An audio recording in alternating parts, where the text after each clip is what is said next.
How many years have you been a landman now? 39. Just an industry legend. If you're referred to by your nickname in the business, you did something. It's not about me, it's about we.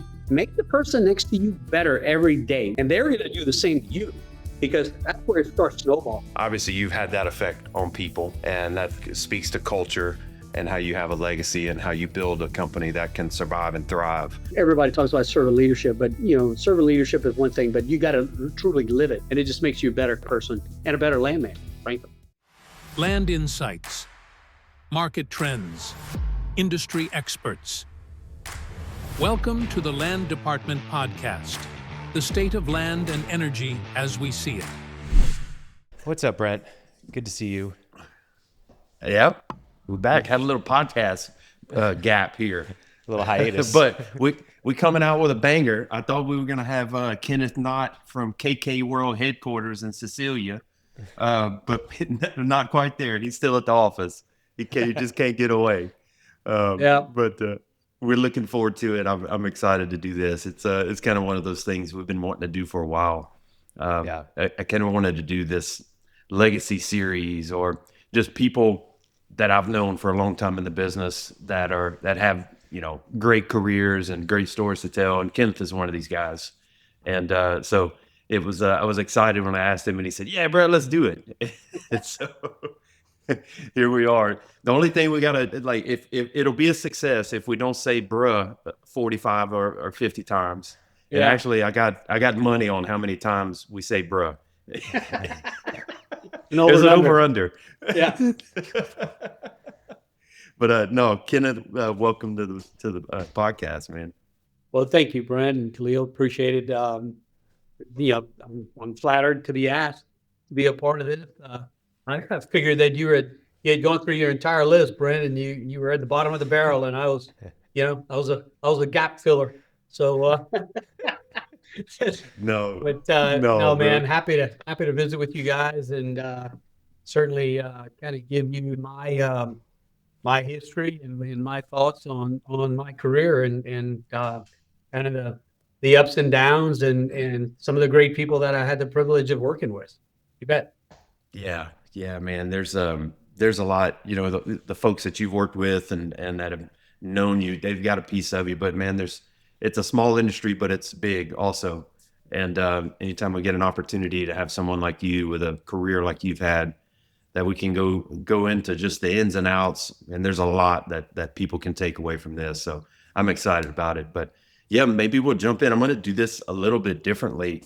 I want to take people through your career and kind of come in and out of the lessons learned and things like that. So I'm going to run through just some questions, and then we could take it wherever we need to take it.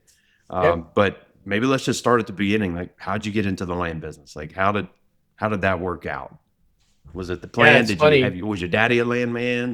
No. Yeah, no, it kind of found me, man. It really did. My dad was in the oil and gas business. He was on the service side. Worked with Frank's Casey Crew out of Lafayette, Frank's International. Some people may know, especially on the operations side. And I always admired what he was doing and enjoyed listening to the conversations and the stories he had. So started to gain and for the business at an early age, just kind of observing him. And so my initial love was on the engineering side. So I out of high school, I went into engineering at UL now in Lafayette, and was doing that and was enjoying it. Was getting into my second year and getting into the technical aspects of the program outside of the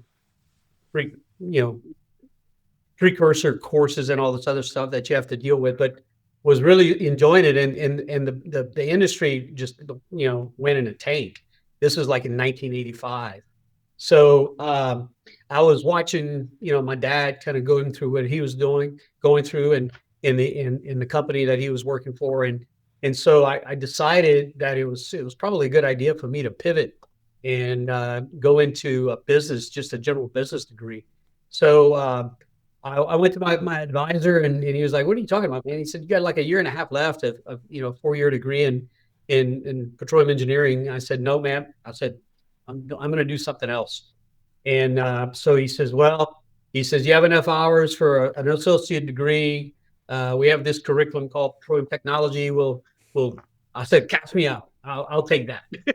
So I graduated that semester with a petroleum technology degree and started looking at the curriculum book to see what business, curriculum was of interest to me. And a friend of mine who was in petroleum land management came up to me and he said, hey, man, you need to consider this curriculum.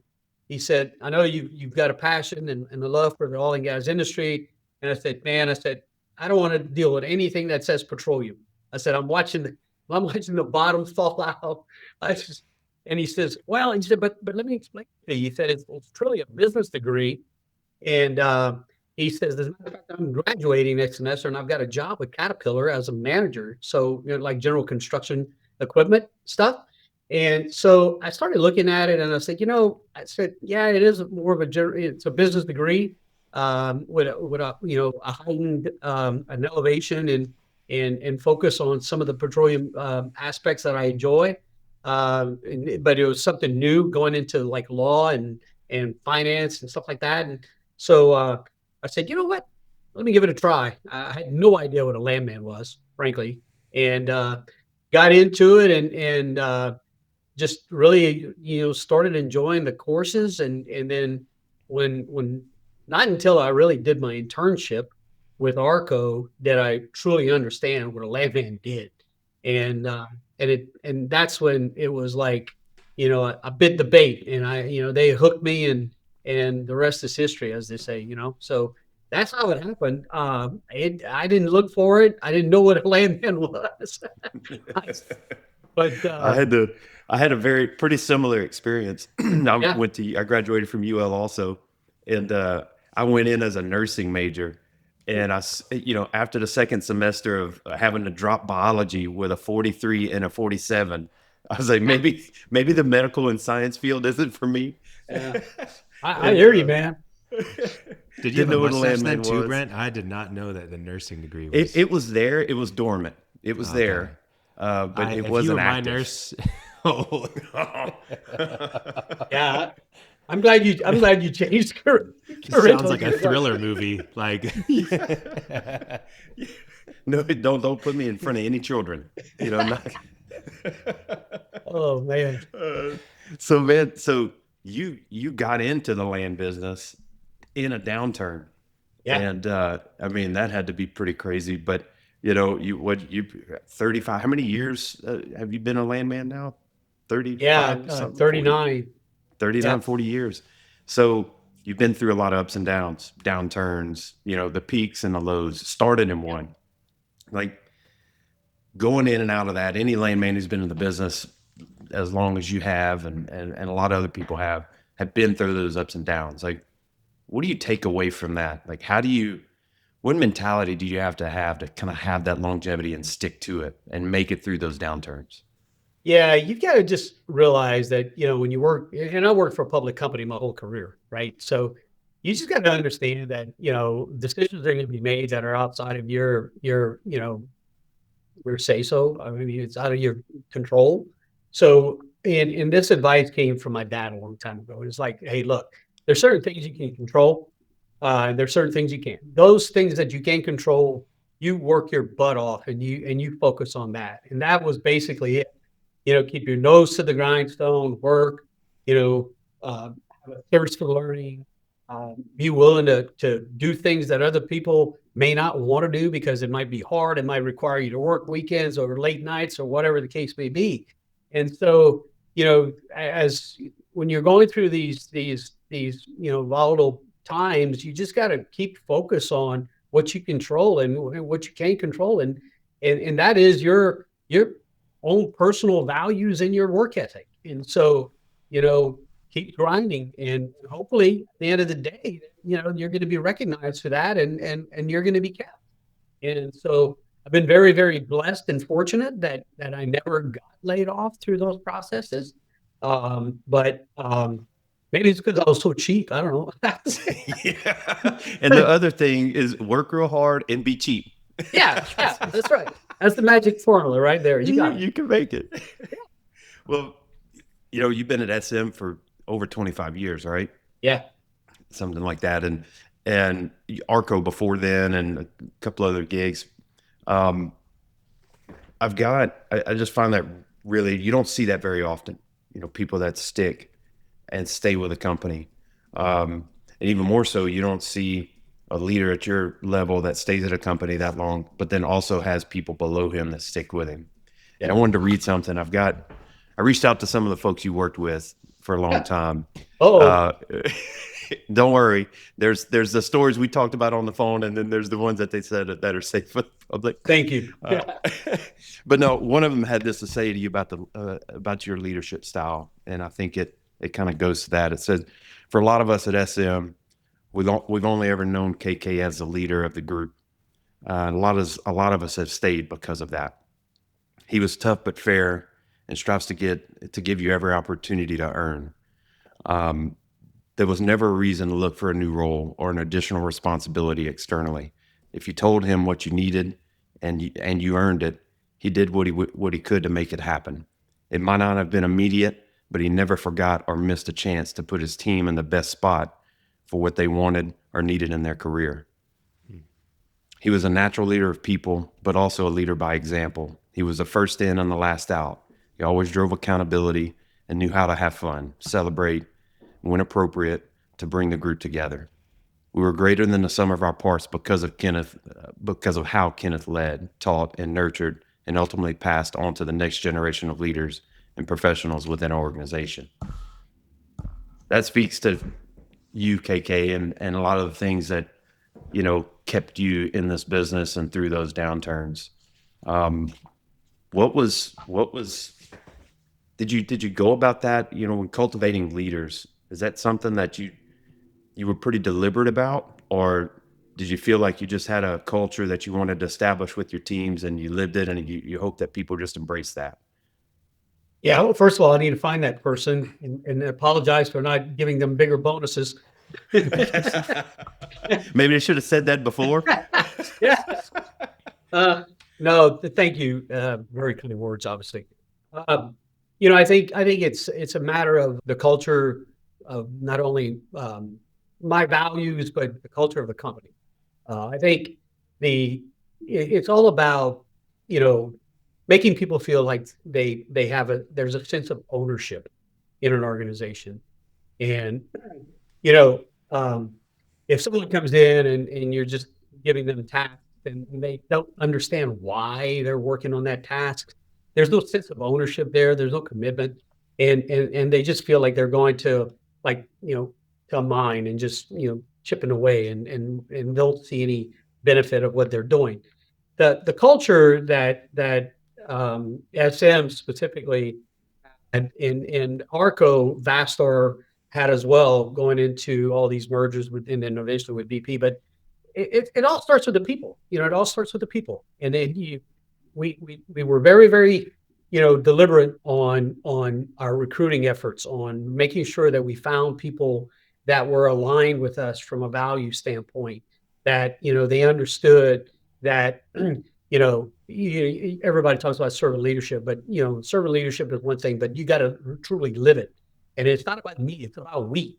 And so if you can get to that mentality and try to make sure that everybody is pulling in the same direction, everybody understands what the strategic goals are for the company and for the department, so that and everybody's values are aligned, so that you're not looking over your shoulder because someone has different, motives than what the overall organization is doing, because that's exhausting, man.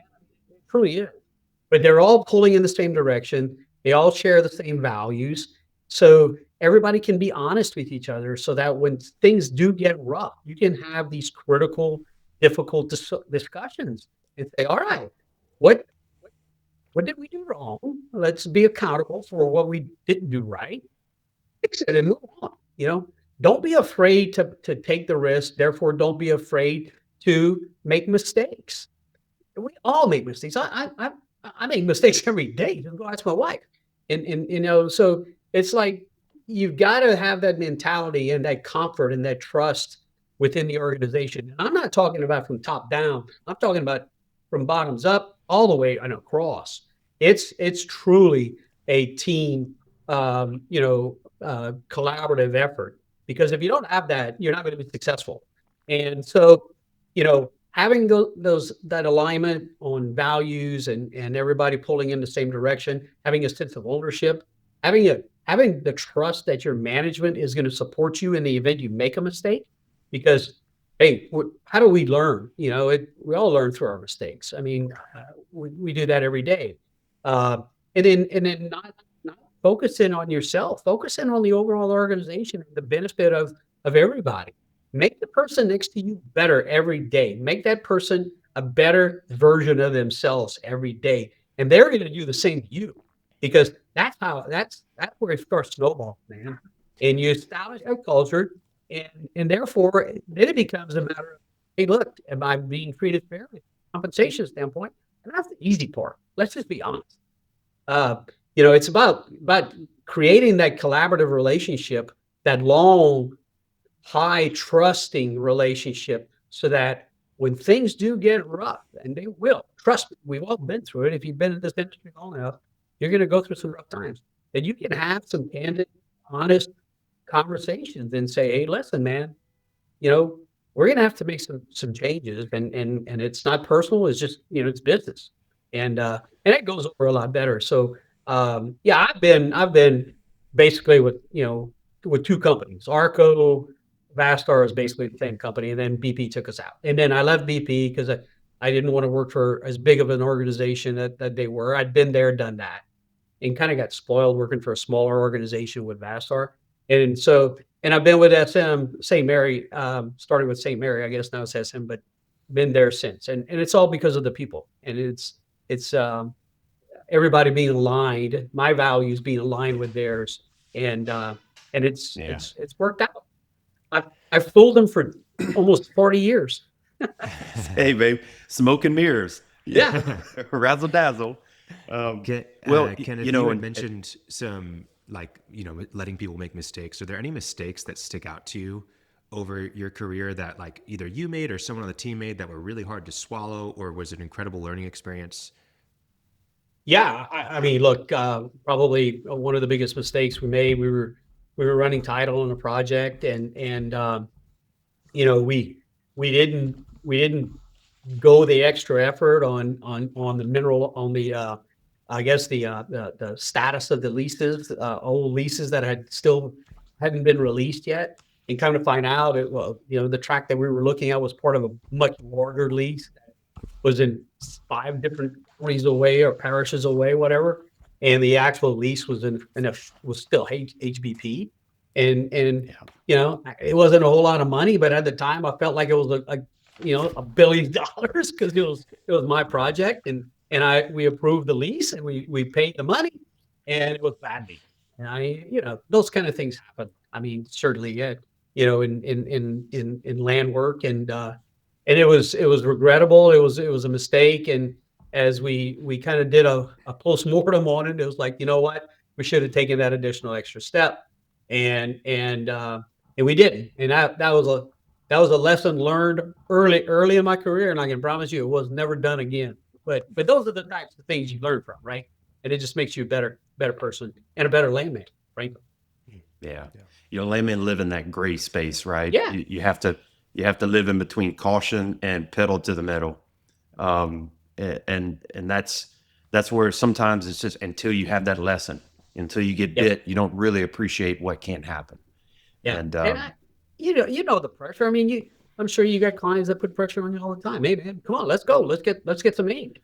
Oh, and every time ink's involved, I tell my people all the time, when it comes down to leasing is something that's authorized at a very high level, and it gets there's a view from the top on where we at on our leasing program. How's things going here? I mean, everybody gets excited when you're buying leases. It's the most fun part of the business, in my opinion. Yeah. And boy, there's that pressure to perform, and you have to, especially, on the service side, you're a service organization. You want to please. You've got to get ink, and you got to do it quickly. But you also have to have the discipline, and you have the responsibility to make sure you're doing it right, because they're relying on us to verify what we're saying is good. Yeah. And so that's a balance. And talk about your role at SM over the years. You were VP of land and business development, and obviously you were involved. That involves all the things below that. How do you manage those teams to what level? Like, how do you instill within your people? How do you manage a BD person differently than you would manage an in-house landman working kind of that leasing program, or maybe even being involved in doing it directly themselves? Yeah, I mean, it all starts with the corporate goals, and then it kind of, cascades down into your department goals. And so, it goes back to the comment I made earlier about everybody understanding what what the end line looks like, what the finish line looks like, and what's necessary. And it's a matter of prioritization in both of those organizations, in both of those groups. Uh, on the land side, it's in land administration side, it's like, hey man, we've got to make sure that we capture the leases and negotiate the contracts timely for purposes of allowing operations and the rigs to move in and track crews to move in. So, very, very detailed, meticulous, planning for all of that. And with the understanding that at the end of the day, we got X number of wells to drill within these projects. So let's focus on that and work backwards. No, that's your inline. So what do we got to do to prepare for that? On the BD side, you've got acquisition goals, you got divestiture goals, same thing. It's all about timing. When do you want to get it done? So backdate yourself and make sure that you've got plenty of enough time. You're gonna have some speed bumps. You're gonna have some curveballs thrown at you. So prepare for that. You mean like manage. when one of your BD guys spills coffee on the closing signature pages? Yeah, yeah. Have that extra skin ready to go. Yeah. It really is. I mean, it's I really enjoyed wearing both hats because, I've kind of described it this way. When prices go up, your drilling activity starts to ramp up typically. A&D activity, as much as the sellers would like to sell at a higher price, the buyers are not willing to buy it at a higher price. So we're right there that right kind of now. starts. So there's, Yeah. You've got these fluctuating activities within both realms. And I've always told people I enjoy it because I always like activity up and to the right. Always, and it smooths out the peaks and valleys. So having the ability to be involved with both organizations and both departments, I should say, I really enjoyed it because I don't do well bored at all. Really? Imagine that. I Yeah. can't imagine that. You don't want a KK with time on his hands. No. Yeah. That's like my grandma That's- Mimi would say, that's kanai. That's not healthy. That's not healthy. Yeah. So you talk about capitalizing on, BD is important at certain times. Your land team is important at certain times. Are there some moments, through those ups and downs or whatever it might be that like you're just the most proud of? Like, man, we nailed it. Like, what are some of those moments or careers or projects or times where you felt like you played your cards right and everything turned out, how you wished it would, or looking back maybe in hindsight, Yeah. you're like, wow, we did pretty good there. Yeah. I don't know how we did it, but we did it. Yeah. That was a great question. There was a lot, especially working for a growth oriented company, a lot of opportunities to do deals. And we were blessed and successful in doing some. Probably when I think back about probably, it was kind of a sequence of transactions that we did over kind of a holiday. It always seemed to be like a holiday, right? During Christmas, New Yeah. Year's. Always And Christmas. it's when we sold um, much of our Rockies position, the Bakken, Powder River, and kind of parallel with that, we were making those acquisitions in the Permian Basin, in the Midland Basin with QStar and Rock Oil. And we did that all pretty much at the same time. Within 2 months, I think we did them all at the same time. So over 4.5, almost, close to $5 billion worth of transactions. And I will tell you, probably, one of the most proud moments of my career, because there was so many people involved, so many people pulling in the same direction. Everybody was focused on what needed to get done. And so we did multiple divestiture transactions. uh, Three, actually, we did QStar, Rock Oil, and Laredo, three acquisitions, all within that span of time. And to watch that all come together that quickly, and the commitment and the professionalism, and not from our organization, but the other organizations that we were dealing with as well. The companies that we were acquiring, or the assets we were acquiring or selling to, it was just amazing to watch that all come together that quickly. And we did some other sizable transactions. Obviously, we just did one with Civitas merger, obviously, and that too. I mean, listen, when any type of land projects that you're working on, or business development projects that you're working on, it takes a village, man. It is not just one person. It is every department. And that's the benefit of the job that I had. I had the benefit of literally working with every department within this company.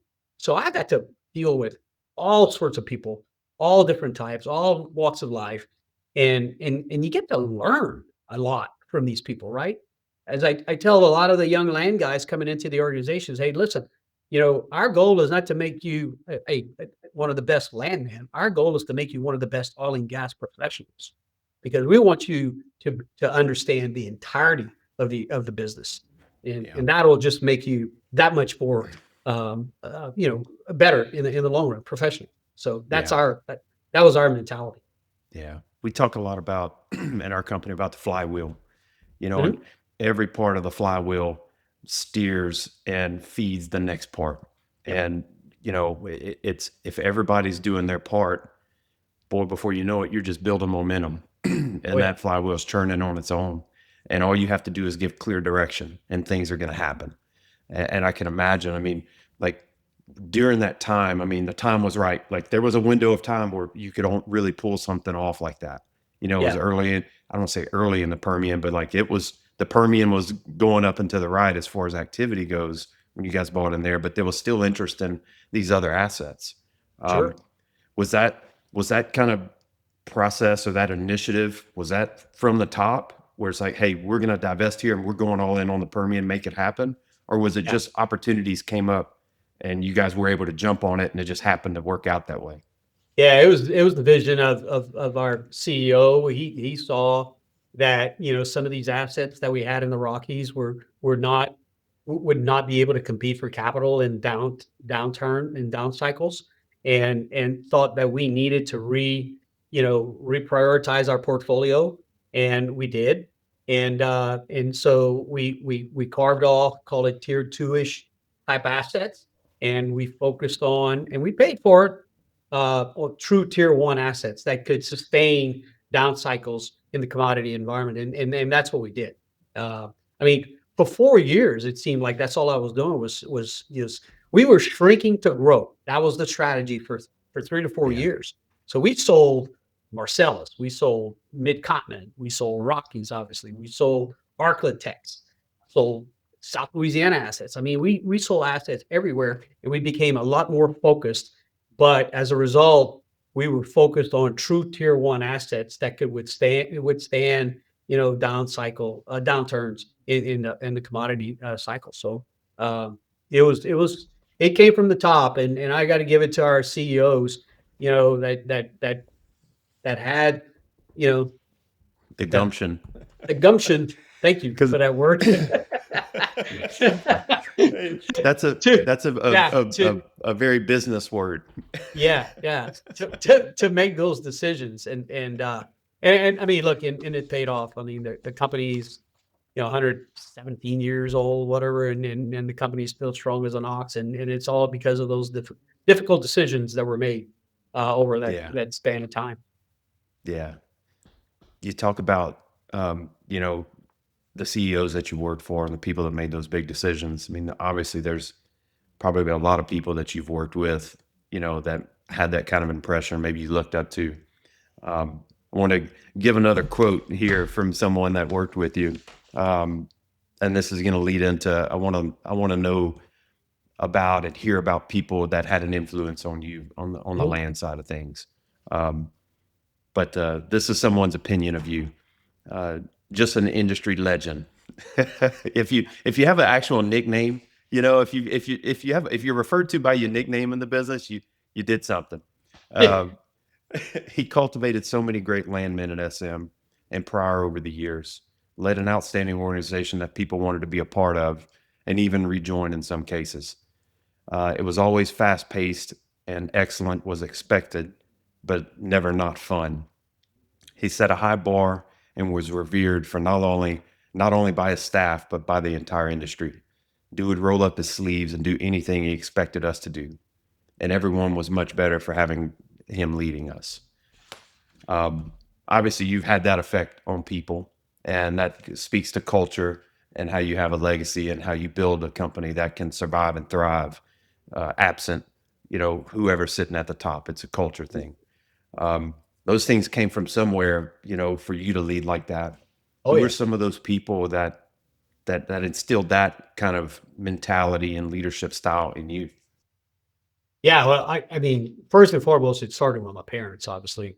It's like, look, if you're going to do something, do it right, because it takes too much time to go fix it, to eventually get it right. So do it right the first time, right? Mm-hmm. And the work ethic comment I made earlier, I think that certainly that came from you don't have to be that smart if you work real hard. That's right. Hey, clearly it's worked for me. We're here. We're here, man. But truly, Brent, I've said this before. I've been blessed to have worked with some unbelievable talented people. Starting with ARCO, when I did my internship in Lafayette with Warren McFadder and Ken Tron and Charlie Hill, and then moving to Midland and getting sent to Midland with those, like, what am I doing here?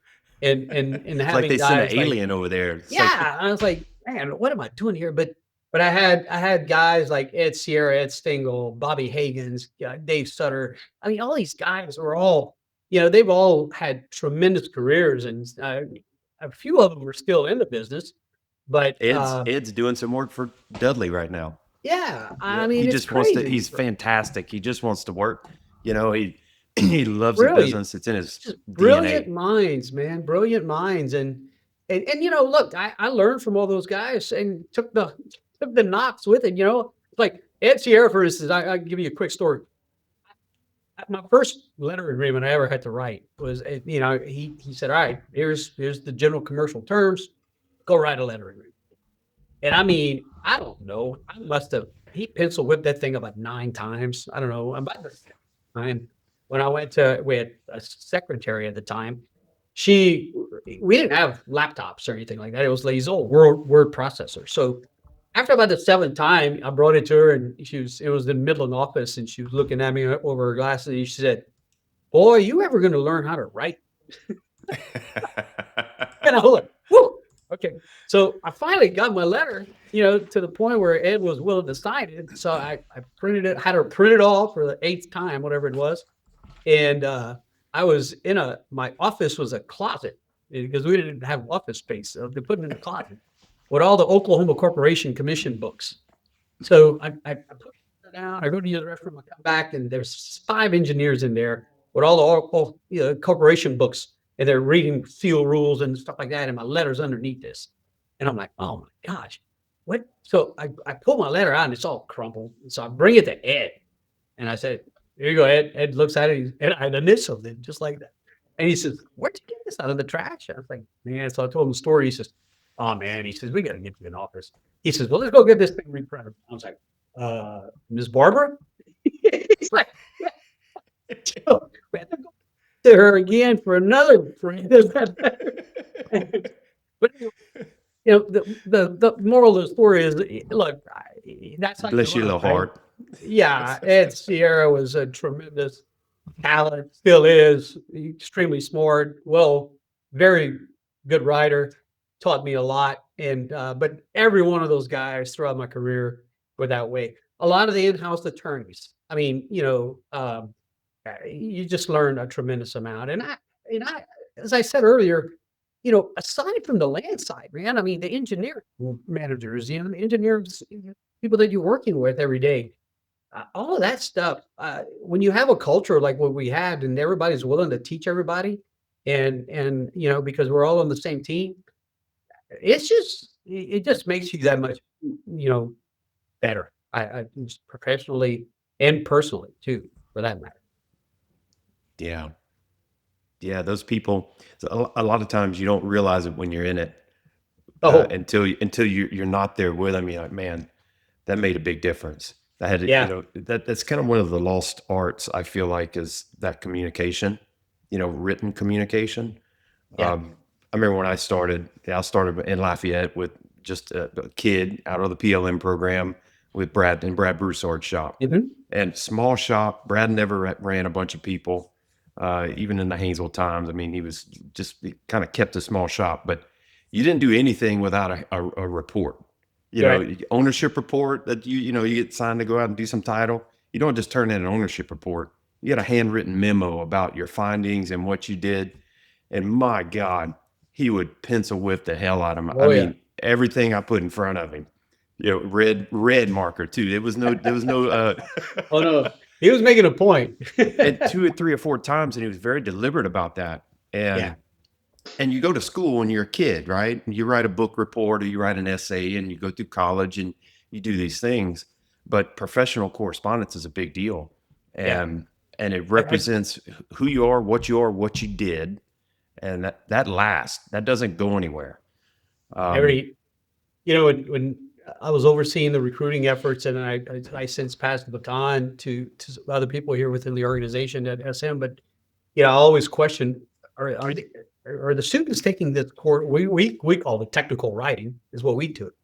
And some of these curriculums had done away with it. It was not required. And I was like, that's a travesty. That's a problem. Because I mean, to your point, I mean, we still have to write,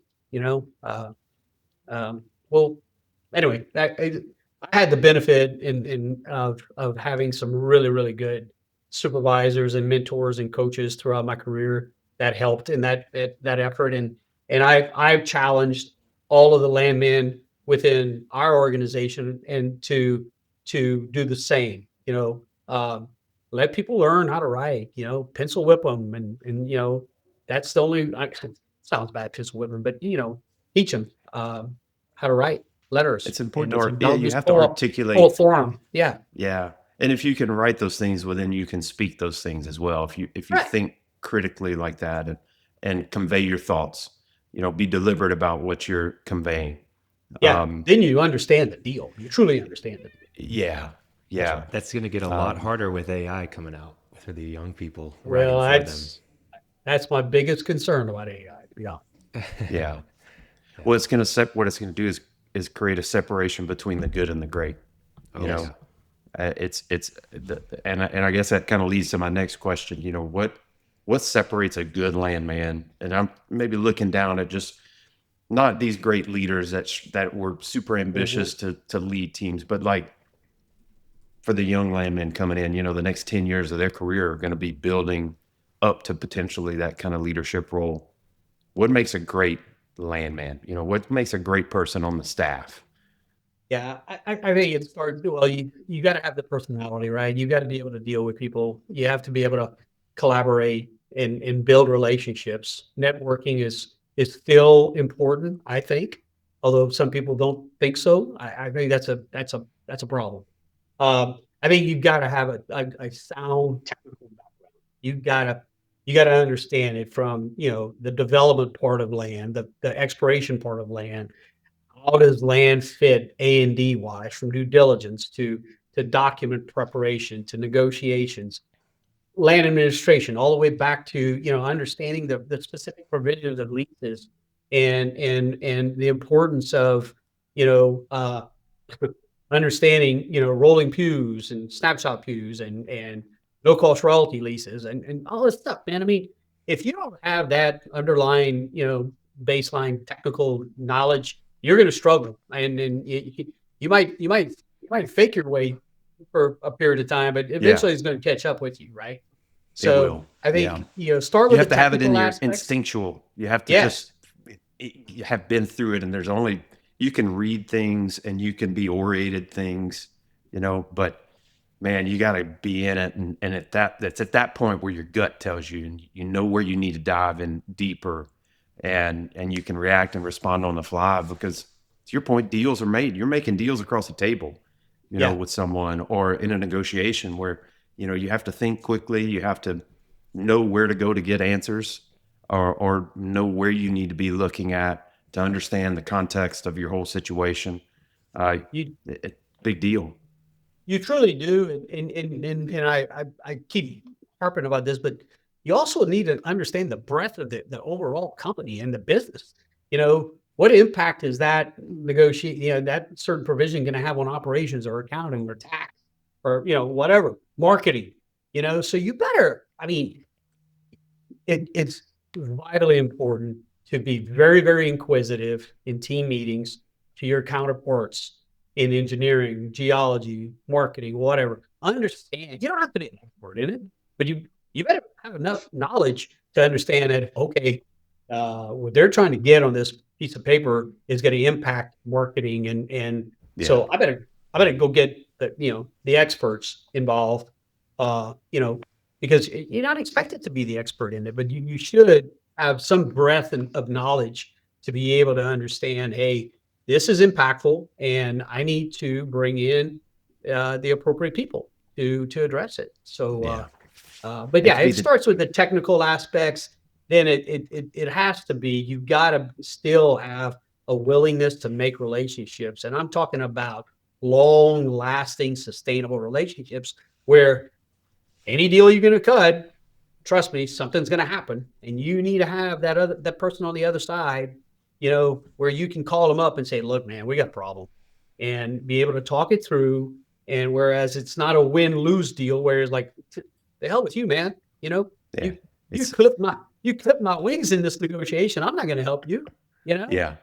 That's a lot of cliches about win-win, but it's true, man. I mean, it's you got to be willing to give something in order to establish that collaborative relationship, so that when things do get rough and you need to bring the other company to the table, that you can have a professional Business-like conversation. conversation. Yeah. Yeah. You talk about that networking, and that can be an external thing, but also it's internal, right? Big time. Big time. You have to have relationships with the people and the other disciplines within your organization, and being able to freely go down the hall and ask the dumb question, right? Can be the difference between making a deal and a great deal, or making a regular run of the mill deal and a disastrous deal that you don't know is a disaster until 6, 8, 9, 10 months, a year later, where then you got to go back with your hat in hand and have a difficult conversation with your counterpart. No doubt. And I mean, everyone should understand that the person that you're going to go talk to or ask those dumb questions, they've got similar questions for you. So use that as that building block for establishing that relationship, because it goes both ways, man. It goes both ways. Yeah. I tell everybody there's no dumb question. It's only dumb if you ask the same question over and over and over. Don't do it for the sake of the feeling of, oh, I'm doing it. Really try to listen. And I think being a good listener is a big deal too. To take that stuff in and really soak it in and learn how to apply it. Yeah. So I asked the guys about some stories. And again, we're going to go with the work stories, but have you ever had to rescue a landman out of a bayou? I did not, because I didn't want to be involved with it. I left, and I left the rescue efforts to someone else. Yeah, you talk about situations that you're in, and you could just go for hours and hours. Talking about stories and different things like that. But, one of them that I got from one of the guys they thought was pretty, just an interesting leadership style and a situation that you end up in. and I'd love to hear your perspective on, how you handle that. Is this one happened pretty recently? You guys were trying to close a deal of some sort. We'll leave it at that, with a landowner, and you had to meet with them down in South Texas. And so you go to their property and you show up at their hangar where they fly their Gulfstream in to meet with you guys. And the story was you guys showed up in a rented Kia Sophia. We did. Pulled up next to the Gulfstream, like a true like rap video, right? I did. Tell me about strategy when it comes to things like that, right? You can fall into the hot shot thing, but you talk about that servant's mentality. Like, how do you take that and apply it to what you're doing, any kind of deal that it may be, to maybe diffuse a situation or not feel like you're faking it to make it?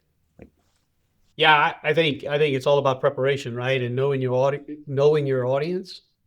And clearly we knew who we were dealing with going there.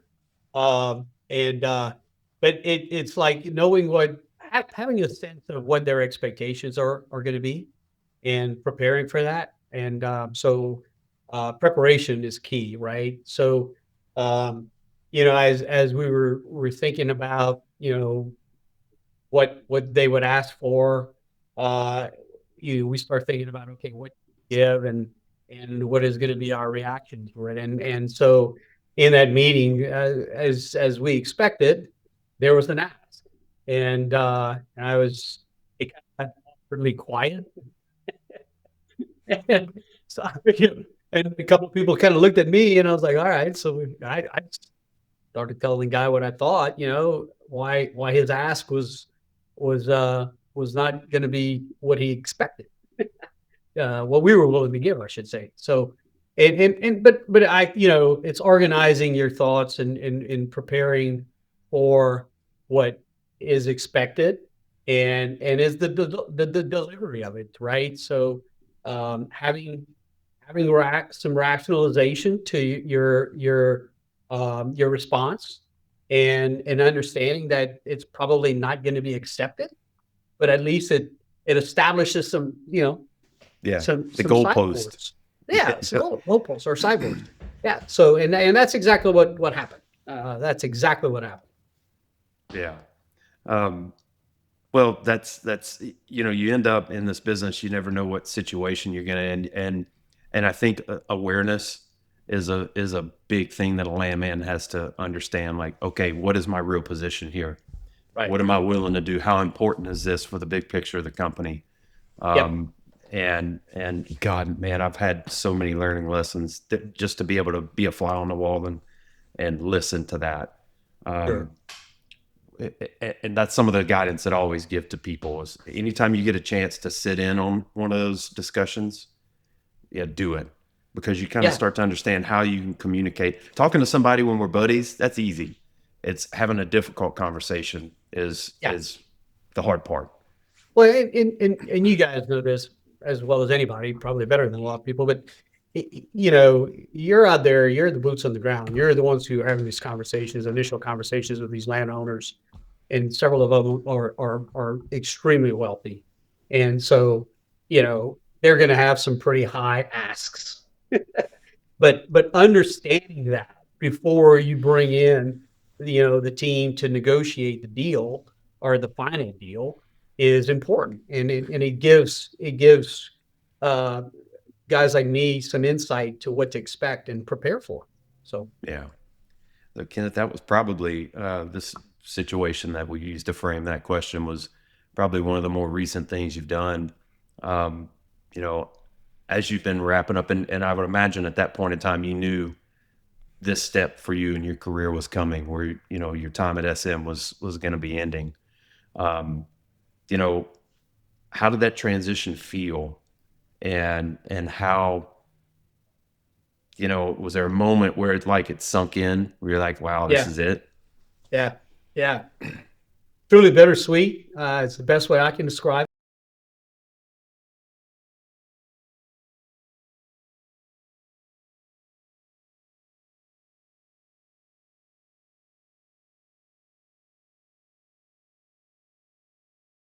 conversations like this.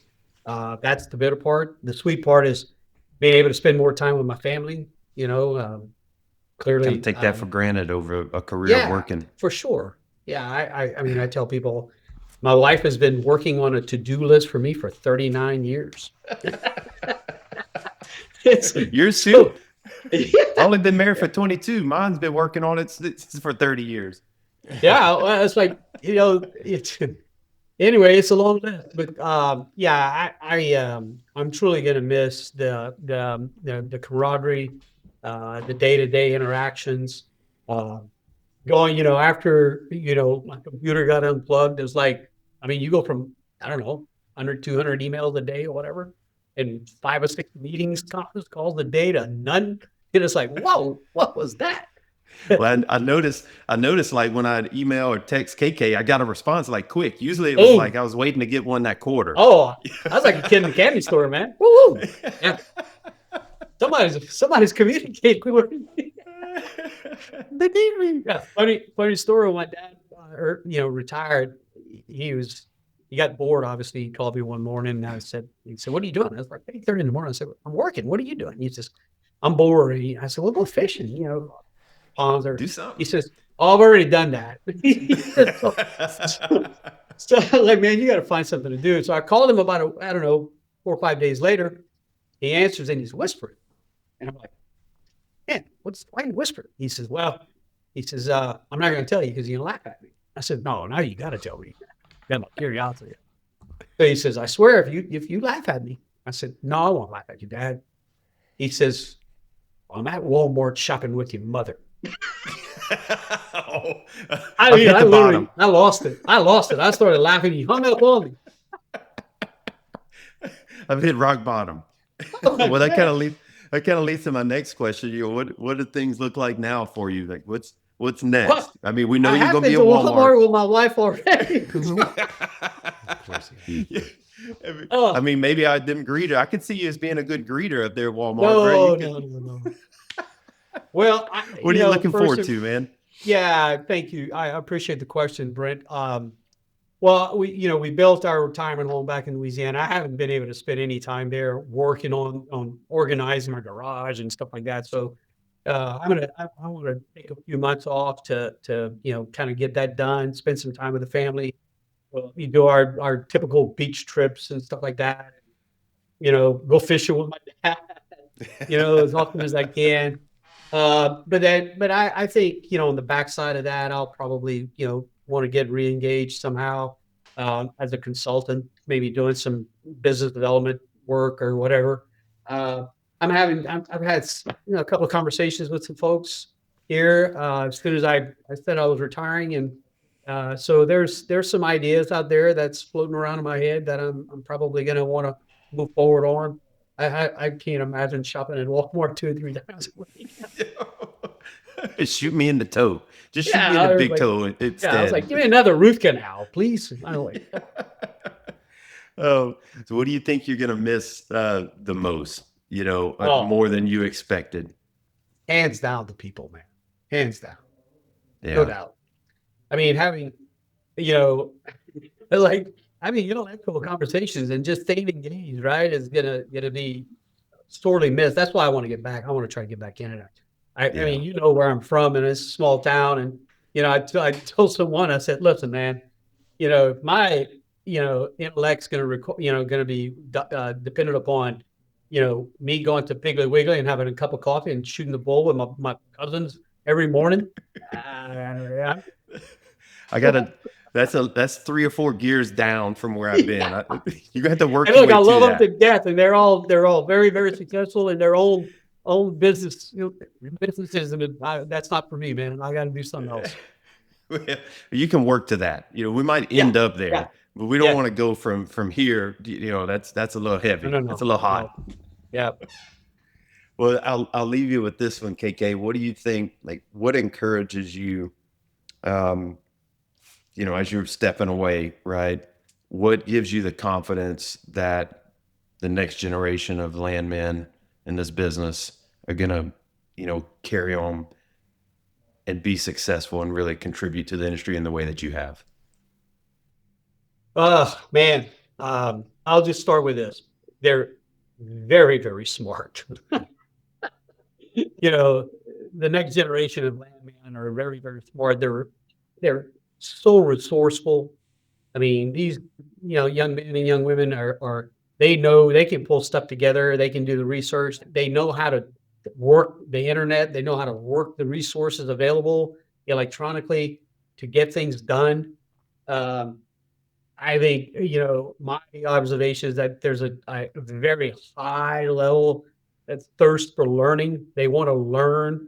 They want to learn as much as they can today, not tomorrow, right? Which, could kind of handicap them a little bit. Don't go over your skis. It takes time. The downside there is patience, right? I mean, I think, for us old gray hair guys, we're constantly telling them, hey, look, trust me, it'll come. Just earn your stripes. But I think, they're so resourceful, very, very smart, high levels of energy, and just I'm very excited for them. Technology continues to evolve. It evolves by the second. I think they're excited about that too, which is only going to make things hopefully better. My only concern, and I made a comment earlier in this conversation about that, is them not being totally reliant on that and not doing the legwork that's required. Because look, AI is evolving by the second, but it's fairly new to me. All I know is a lot of people have told me that it's not 100% guaranteed. So without having that technical, baseline knowledge and experience, my concern is that they're going to take it for what it says and not be able to QC it. And that those kind of things kind of concern me a little bit. But as a couple of young landmen told me, come on, Pops, it'll get there. We'll be there. Yeah, I got it. It's going to get better and better. Then 95% accurate is going to be 99% accurate. Yeah. I just hope the 1% is not on my project. Yeah, I know. That's right. Yeah. Well, Kenneth, man, thank you. I really appreciate it. And I'm just excited to have been able to do this.